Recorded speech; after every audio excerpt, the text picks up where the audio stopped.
सीधे चलेंगे शहजाद के पास। शहजाद, ये जो टेक है हमने जो दिखाया एग्जिट पोल में, कई ऑफ द रिकॉर्ड बीजेपी के नेताओं को भी लग रहा था कि महाराष्ट्र में बहुत अच्छा परफॉर्मेंस नहीं होगा।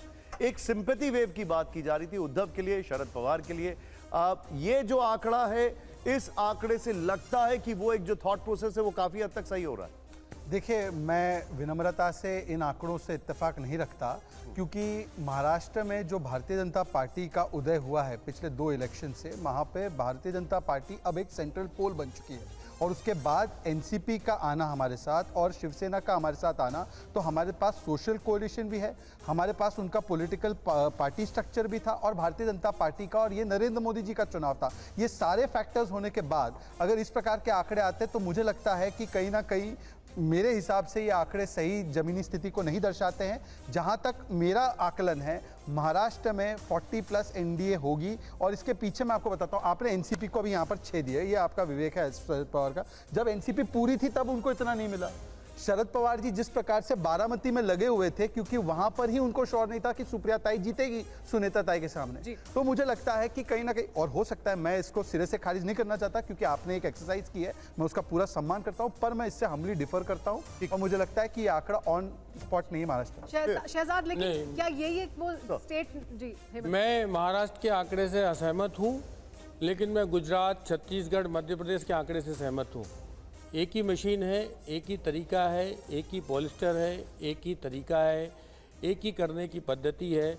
जो हमें अच्छा लगेगा हम वो उससे सहमत नहीं हैं, और जहां हमको सीट मिलेगी हम उससे सहमत हैं। ये ठीक नहीं। या तो आप असहमत हैं तो सबसे असहमत हैं, सहमत हैं तो सबसे सहमत हैं। एक बात महाराष्ट्र के बारे में मुझे कहना है कि महाराष्ट्र में भारतीय जनता पार्टी 40 वर्ष बाद पहली बार मातोश्री परिवार के बिना चुनाव लड़ रही है।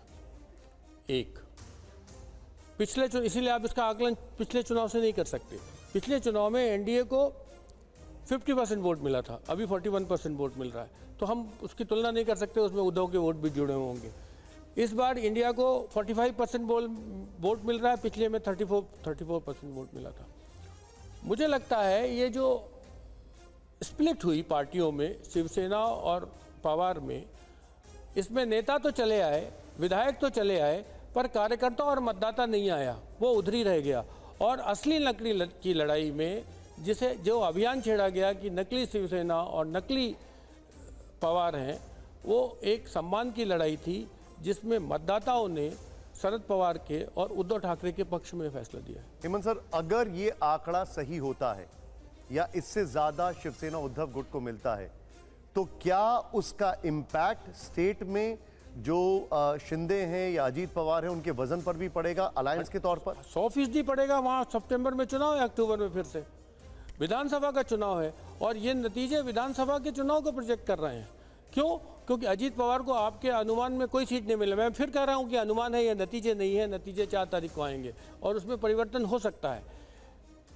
शिंदे, कितनी सीटें थी शिंदे की पिछली बार? जो भी शिवसेना में थे। नहीं, अभी जो स्प्लिट होने के बाद शिंदे आधे हो गए हैं। 13 सीट। बीजेपी को भी 5 सीटों का नुकसान उठाना पड़ रहा है। बीजेपी उतना नुकसान नहीं उठा रही है जितना उसके एलाइज उठा रहे हैं। तो मुझे लगता है विधानसभा चुनाव पे इसका सीधा असर पड़ेगा।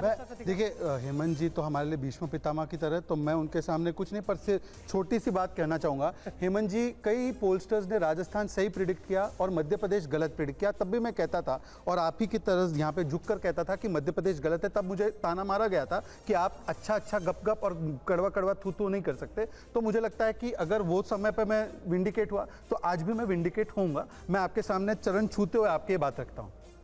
ठीक है, मेरे साथ बिहार का आंकड़ा हम आपको बताने जा रहे हैं, लेकिन उससे पहले हमारे साथ पवन खेड़ा जी जुड़ चुके हैं। स्वागत है आपका पवन जी।